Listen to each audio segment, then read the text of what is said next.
உங்களுக்கு தாய்மாம சீர் வரப்போகுது, சந்தோஷமா இருக்க போறீங்க. வீட்டுக்கு 6 சிலிண்டர் வரப்போகுதுங்க. இதுக்கு மேல என்னங்க வேணும்? கல்ஃப்ல யுத்தம் நடந்தானா, அமெரிக்கா யுத்தம், உலகமே அழிஞ்சானே. உங்க அண்ணன் விஜய் 6 சிலிண்டர் வீட்டை கதவை தட்டி டாங் டாங்னு கொடுப்பாரு. அது நீங்க கேட்டீங்கன்னா 6 சேர்ந்தே கொடுத்துட்டு போவார். அது ஒன்றும் உங்களுக்கு கஷ்டமே கிடையாது. நம்ம எதுக்கு ஓட்டு போட்டிருக்கோம்? மாற்றம் தேவை. அப்ப மாற்றம் வேணுமா இல்லையா? மாற்றம் என்ஜாய் பண்ணுங்க, 1 மாசம் கொண்டாடுங்க. கேக் வெட்டுங்க, ரோட்ல உருளுங்க, புரளுங்க, ஃபர்ஸ்ட் ஷோ போடுங்க, எல்லா தேட்டர்லயும் உங்க தலைவர் படத்தை மட்டும் போடுங்க, ஆடுங்க பாடுங்க, ஸ்பீக்கர், சந்தோஷமா இருங்க, கொண்டாடுங்க. ஒன்று மிக மிக முக்கியமானது மும்மொழி கொள்கை. சரிங்களா? அந்த மும்மொழி கொள்கையில் அவர் என்ன செய்ய போறாரு? கையெழுத்து போட்டாலும் போட போறாரா? எதிர்க்க ஸ்டாலின் மாதிரி முட்டு கொடுத்து சண்டை போட போறாங்க தெரியல.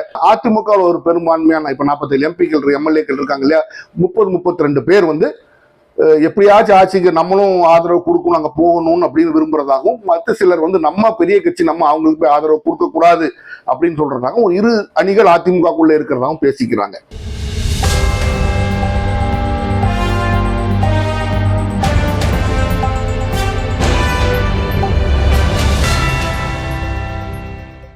ஹலோ ஃப்ரெண்ட்ஸ், வெல்கம் டு உண்மையும் பொய்மையும். தமிழக தேர்தல் முடிஞ்சு பெரும்பான்மை கட்சியாக, அதாவது அறுதி பெரும்பான்மை பெறலைனாலும் மிகப்பெரிய அரசியல் கட்சியாக தாவேகா உருவெடுத்து விஜய் முதலமைச்சராக நிச்சயமாயிருச்சு. இப்ப அவர் கட்சியில 108 சீட் இருந்தாலும் அவர் 2 சீட்ல ஜெயிச்சாலும் 1 சீட்டை கழிச்சு 107 சீட் தான் நம்ம கணக்கெடுக்க முடியும். அப்ப பெரும்பான்மைக்கு இன்னும் 11 சீட்டுகள் குறைவா இருக்கும் போது எங்க இருந்து அந்த 11 சீட்டுகள் விஜய்க்கு வரும், தாவேகாவுக்கு வரும் அப்படிங்கிறது தான் இப்போ உள்ள மிகப்பெரிய கேள்விக்குறியா இருக்கு. எப்போதுமே இருக்கவே இருக்கு. பப்பு அவர்களுடைய கட்சி காங்கிரஸ், அவங்க ஒரு 5 சீட்டை கொடுத்துட்டாங்க. அப்ப மீதி இன்னும் குறைஞ்சபட்சம் 6 சீட்டாச்சும் அவருக்கு வேணும். அப்பதான் விஜய் அவர்களால பெரும்பான்மை நிரூபிக்கிற அளவுக்கு நம்பர்ஸ் கொண்டு வர முடியும். அப்ப கவர்னர் போய் பார்க்கும்போது கவர்னர் என்ன சொல்லியிருக்கதா சொல்றாங்க அப்படின்னா, நம்பர்ஸை கொண்டு வாங்க, ஐ எம் நாட் சாட்டிஸ்ஃபைட் அப்படிங்க, நான் என்னால் முழுமையாக இந்த ஏற்றுக்கொள்ள முடியவில்லை, கரெக்டா நீங்க கொண்டு வாங்கன்னு சொல்லி திருப்பி அனுப்பிட்டு தான் பேசுறாங்க. அதனால இன்றைக்கு தான் ஸ்வேரிங் இருக்குன்னு முதல் பேசிக்கிட்டாங்க. அதனால ஸ்வேரிங்கின் தள்ளி போகக்கூடிய ஒரு வாய்ப்பு இருக்கு. ஸ்வேரிங்கின் வேற ஒரு நாள் தான் நடக்கும். அதுக்குள்ள numbers, gobbling up the numbers சொல்லுவாங்க. அந்த 119 18 நம்பரை எப்படி அவர் கொண்டு வர போறாங்கிறதுக்குள்ள முயற்சிகளை விஜய் அவர்கள் தான் எடுக்க வேண்டும். இன்னும் பெரும்பான்மையா அவர் அறுதி பெரும்பான்மை இல்லைனா 107 சீட் அவர் ஜெயிச்சிருக்கிறதுனால அவர் ஆட்சி அமைக்கிறதுல திமுக தலைவர் தெளிவா சொல்ற, நாங்க தடை போட மாட்டோம் அப்படின்னு ஆட்சி அமைக்கணும். ஏன்னா மக்கள் 107 சீட்டு கொடுத்துருக்காங்க, கண்டிப்பா அவர் ஆட்சி அமைக்க வேணும். எப்படி அமைப்பாரு, என்ன மாதிரி பண்ண போறாருங்கிற வேலையை அவர் தான் பார்க்கணும். ஆட்சி அமைக்க நடத்தணும். ஒரு 3 மாசம் ஹனிமூன் ஃபேஸ் அப்படிம்பாங்க. அந்த ஹனிமூன் ஃபேஸ் தான் அவருக்கு அந்த டைம் கொடுக்கத்தான் செய்யணும். அந்த ஹனிமூன் ஃபேஸ்ல பொதுவாக எல்லா கட்சியும் பயங்கரமா பெர்ஃபார்ம் பண்ணுவாங்க. ஹனிமூன் ஃபேஸ்ல தான் நீங்க அந்த கட்சி ஆட்சி 3 மாசங்கள்ல பயங்கரமா நடக்கும். அதாவது ஜெயலலிதா, எம்ஜிஆர், கருணாநிதி காலங்கள்லாம் என்கவுண்டர்கள் கூட நடக்கும் தப்பான ஆட்களுக்கு. ஏன்னா அந்த 3 மாசம் மக்கள்கிட்ட ஒரு நல்ல பேர் வாங்கணும். அடுத்து வரக்கூடிய அந்த லோக்கல் பாடி எலெக்ஷன் சொல்லுவாங்க இல்லையா, பஞ்சாயத்து எலெக்ஷன், மேயர் எலெக்ஷன், அந்த எலெக்ஷனுக்காக நல்லா பெர்ஃபார்ம் பண்ணுவாங்க. அப்போ அந்த 3 மாசம் கன்வீன் பீரியட் நம்ம கொடுத்துதான் ஆகணும். அந்த 3 மாசம் என்ன செய்யறாருன்னு பார்ப்போம். அவர் நம்பர்ஸ் காபுலப் பண்றதுல எனக்கு ஒரு பெரிய போராட்டம் இருக்காதுன்னு நினைக்கிறேன். இப்ப இன்னொரு பேச்சு என்ன சொல்றாங்க அப்படின்னா, அதிமுக ஒரு பெரும்பான்மையான இப்ப 47 எம்பிக்கள் எம்எல்ஏக்கள் இருக்காங்க இல்லையா, 32 பேர் எப்படியாச்சும் ஆட்சிக்கு நம்மளும் ஆதரவு கொடுக்கணும், அங்க போகணும்னு அப்படின்னு விரும்புறதாகவும், மற்ற சிலர் நம்ம பெரிய கட்சி, நம்ம அவங்களுக்கு போய் ஆதரவு கொடுக்க கூடாது அப்படின்னு சொல்றதாகவும் ஒரு 2 அணிகள் அதிமுகக்குள்ள இருக்கிறதாகவும் பேசிக்கிறாங்க. அப்ப அந்த பெரும்பான்மைன்னு சொல்லக்கூடிய இந்த 30 நபர்கள் நம்ம அங்க ஆதரவு கொடுக்கணும், 32 பேர் கொடுக்கணும்னு சொல்றவங்களுக்கு என்ன சொல்றாங்க அப்படின்னா, நம்ம ஆட்சியில உண்மை 5 வருஷம் அவங்க ஆட்சியில இல்லை, அப்போ கட்சியோட நிலைமை மோசமா இருக்கும், நம்ம கட்சியை வளர்க்கணும்னா நம்ம எங்கேயாச்சும் ஆதரவு கொடுத்து நம்மளும் கொஞ்சம் பசை ஓட்டிக்கிட்டாதான் நம்மளும் அடுத்த எலெக்ஷன் சந்திக்க முடியும்னு அவங்க அப்படி ஒரு ஆங்கிள் அவங்க கொண்டு போறாங்க. இந்த கூட்டத்திற்கு தலைமை தாங்குவது SP வேலுமணியும், அவருக்கு பின்னால பேசுறது CV சண்முகம் அவர்களும் அப்படின்னு சொல்றாங்க. அப்ப இதுக்கு பின்னால ஒரு மிகப்பெரிய ஒரு நபர் இருப்பார். அவங்க யாருன்னே தெரியாது உங்களுக்கு இது வரைக்கும். லீமா ரோஸ், லால்குடி சட்டமன்ற உறுப்பினர், அதிமுக சட்டமன்ற உறுப்பினர், ஆதவர்ஜனாவுடைய மாமியார். அதனால அவர் தாவேகாக்கு ஆதரவு கொடுக்கறதுல அவரும் மும்முரமா சாம பேத தான தண்டம் எல்லாத்தையும் அவரும் பண்ணிக்கிட்டு இருப்பாரு. அப்ப அதிமுகக்குள்ளேயே ஒரு தாவேகாவோட பி டீம், பிஜேபியோட பி டீம் உள்ள இருக்கு. பிஜேபியோட பி டீம் நிறைய பேர் இருக்காங்க, தாவேகாவோட பி டீம் உள்ள ஒண்ணு இருக்காங்க. அது லீமா ரோஸ் கண்டிப்பா அவங்க பாத்துக்குவாங்க, ஒரு கூட்டம் சப்போர்ட் கொடுக்குற மாதிரி. அதனால தாவேகாக்கு ஆட்சி அமைக்கிறதுல எந்த விதமான பிரச்சனையும் ப்ராப்ளமும் இருக்காது. ஏன்னா இப்ப எடப்பாடி பழனிசாமி அவரோட மூத்த தலைவர்கள் சொல்றாங்க, அவங்க எல்லாம் வெளியில என்ன சொல்றாங்க, OS மணியனு, KP முனுசாமி, அவங்க எல்லாம் என்ன சொல்றாங்க, வெளியில இல்லை அப்படிங்கிற, நாங்க கொடுக்க மாட்டோம் அப்படிங்கிற மாதிரி அவங்க ஒரு பேச்சு பேசுறாங்க. பட் இருந்தாலும் ஆட்சி அமைவதில் ஒரு பெரிய சிக்கல் இருக்காது அப்படின்னு நான் நினைக்கிறேன். சரி, இது இன்றையோட அரசியல் சூழ்நிலை. ஸ்டாலின் அவர்கள் எதிர்கட்சி தலைவர் இப்ப சொல்ல முடியாது இல்லையா. திமுகவோட தலைவர் ஸ்டாலின் அவர்கள் நாங்க 6 மாசத்துக்கு எந்த டிஸ்டர்பன்ஸும் பண்ண மாட்டோம் அப்படின்னு அவர் சொல்லிட்டு போயிட்டார்.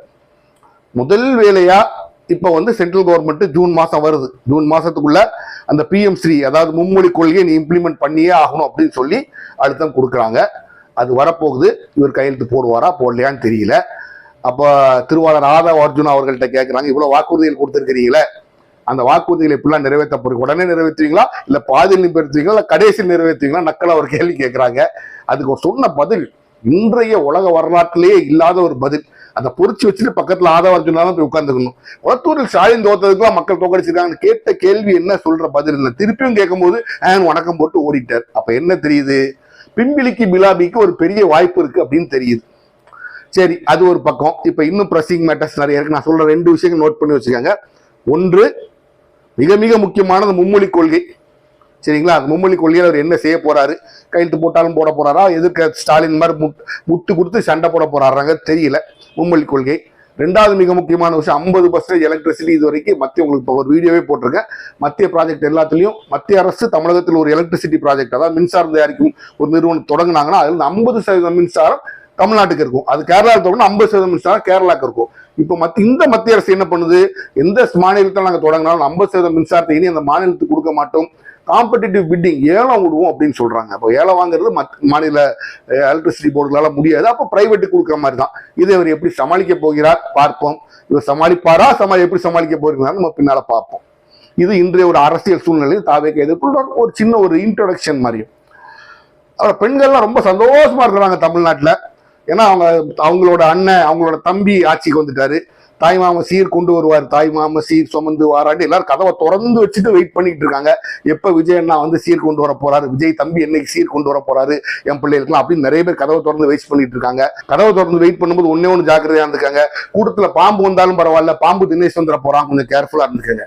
அதனால எல்லா கட்சிக்கும் வரலாற்றில் முதல் முறையாக ஆட்சிக்கு வர்றதுக்கு முன்னாடியே கொடி கட்டி பறந்த ஒரு கொள்கையோட வந்திருக்காங்க தாவேகா. RK நகர் 43வது வட்ட செயலாளர், தாவேகா வட்ட செயலாளர் பாம்பு தினேஷ் அவர்கள் இப்போ ஒரு போஸ்கோட் சட்டத்துல கைதாயிருக்காரு. ஐயோப்பா அங்க விளையாண்டுக்கிட்டு ஒரு பிள்ளையை தூக்கி அவர் வந்து பாலியல் வன்முறை பண்ணிட்டார். போக்சோ சட்டத்துல போலீஸ் அவர் கைது பண்ணியிருக்காங்க. கைது பண்றது நம்ம இதுக்கு முன்னாலாம் சொன்னோம், அங்கங்கே தவறு நடக்குதுன்னு சொல்றோம் நம்ம. ஆனா இல்லை, தவறையே பண்ண மாட்டார் ஐயா, அப்பழுக்கற்றவர் இல்லை, சட்டை கூட பாருங்க அப்படி பெர்ஃபெக்டா ஒயிட்டா போடுவாரு எங்க அண்ணன் அப்படின்னு சொல்லி ஒரு வாக்குறுதி கொடுத்து வந்தார். சரி, எங்கேயும் நடக்கலாம், அது கொடுத்து வந்தா அவர் நிறைவேற்றவில்லை. அவரோட வட்ட செயலாளர் யாருமே கிடையாது, வட்ட செயலாளர் இந்த கட்சிக்கு சம்பந்தப்பட்டவங்கள போஸ்ட் ஓட்டினவன் அல்லது கீழே உட்காந்துட்டு கூட்டத்தோட கூட்டமா 200 ரூபா கொடுத்து கூட்டு போனவன்லாம் கிடையாது. 200 ரூபா ஊப்பி யாருமே கிடையாது அவங்க இதுலதான். தாவேகாவை பொறுத்தவரைக்கும் 200 ரூபாய் யூபி 300 ரூபாய் யூபின்னு கிடையாது. தாவேகாவை பொறுத்த ஒருத்தர் செஞ்சாலே தாவேகா காரணம் தான். ஏன்னா நாங்கெல்லாம் கொள்கையால் ஒன்று சேர்ந்த கூட்டமாச்சே.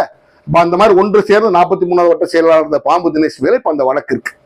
அடிப்படையா நீங்க முதல்ல என்ன பண்ணணும், அதிமுகவோ DMKலையோ காங்கிரஸ்லயோ பிஜேபியோட ஒருத்தர் இருந்தா முதல்ல என்ன பண்ணுவாங்க, நான் தாவேக்காக ஓட்டர்களுக்கு தான் கேட்கிறேன், முதல்ல என்ன பண்ணுவாங்க, குற்றச்சாட்டு வந்தாலே கட்சியோட அடிப்படை மெம்பர்ல இருந்து விலக்கி வைப்பாங்க. இல்லை ஒரு 4 மாசம் 5 மாசம் நம்ம அடிப்படை மெம்பர்ல இருந்து விலக்கி வைக்கிறோம், 5 வருஷம் வைக்கிறோம், நீ கோர்ட்ல கேஸ் எல்லாம் முடிச்சுட்டு இன்னசென்ட்னா வா எல்லாம் பெர்மனண்டா இருக்கும் இதான் சொல்லுவாங்க.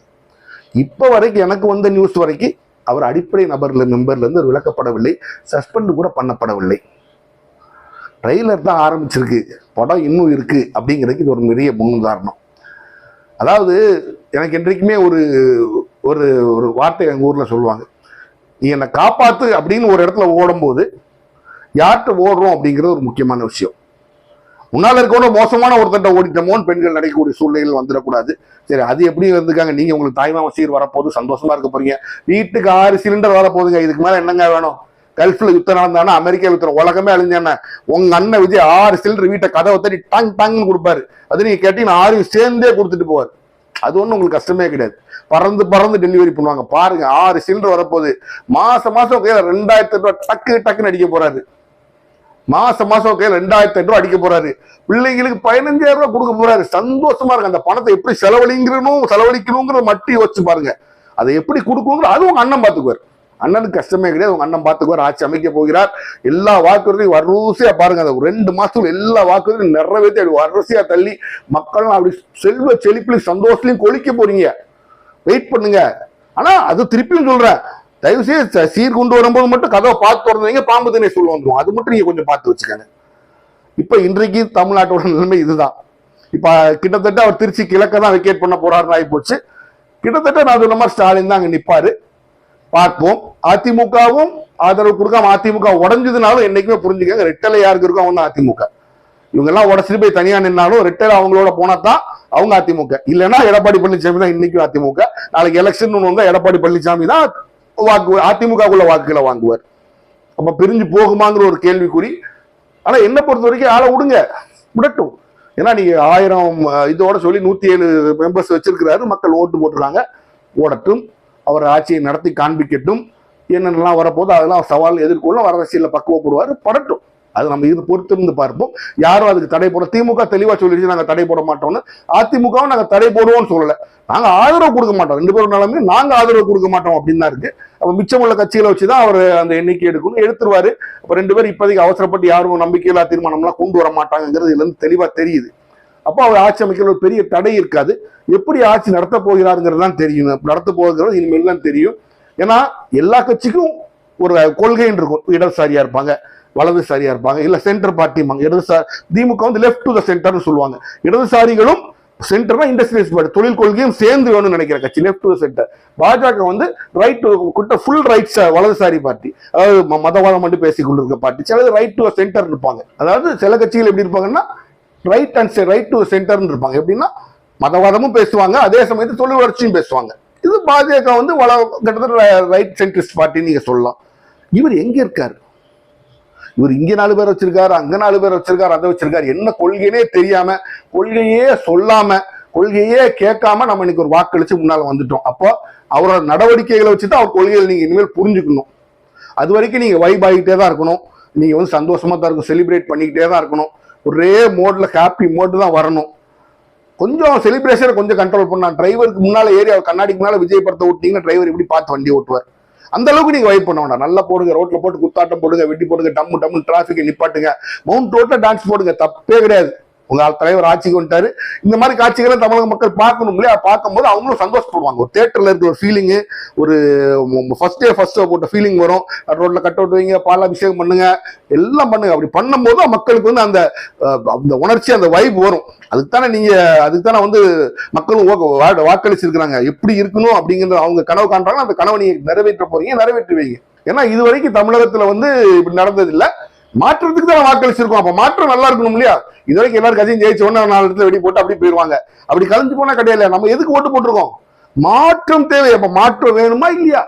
மாற்றம் என்ஜாய் பண்ணுங்க, 1 மாசம் கொண்டாடுங்க, கேக் வெட்டுங்க, ரோட்ல உருளுங்க, புரளுங்க, ஃபர்ஸ்ட் ஷோ போடுங்க, எல்லா தேட்டர்லயும் உங்க தலைவர் படத்தை மட்டும் போடுங்க, ஆடுங்க, பாடுங்க, ஸ்பீக்கர், சந்தோஷமா இருங்க, கொண்டாடுங்க. பிரச்சனையே கிடையாது. அவரும் கேட்க போடுற மாதிரி தெரியல, ஆனா சந்தோஷமா கொண்டாடுங்க. அதுக்கு முன்னால அவர் ஆட்சி அமைக்கிறதுக்கு எதுவும் தடை வருதா? அவர் எப்படி பிஜேபியை சமாளிக்க போறாரு? இதுவரைக்கும் தமிழகம் காத்து கொண்டிருந்த எல்லா கொள்கைகளையும் அவர் எப்படி காக்க போறாருங்கிறது தெரியல. ஏன்னா எனக்கு அதுக்கு சம்மந்தம் இல்லைன்னு சொல்ல முடியாது. உங்க புறமுதுக்கு பின்னால் வச்சிருக்கீங்க பாருங்க, பெரியாரு, அண்ணா, அப்புறம் அஞ்சலை அம்மாள், இப்படி எல்லாரும் கொள்கை தவிர 5 பேர்ல 3-4 பேர் திராவிட கொள்கைகள் பேசுறவங்க தான். அதனால நீங்க அதையும் நீங்க எடுத்து போராடி தான் ஆகணும். நெட்டையோ கூட்டையோ இன்னைக்கு நீங்க தான் தமிழ்நாடோட சிஎம். அந்த பொறுப்பு உங்க தலையில விழுந்துருச்சு. நீங்க எப்படி செய்ய போறீங்கன்னு நாங்க பார்க்கத்தான் போறோம். மீண்டும் சந்திப்போம்.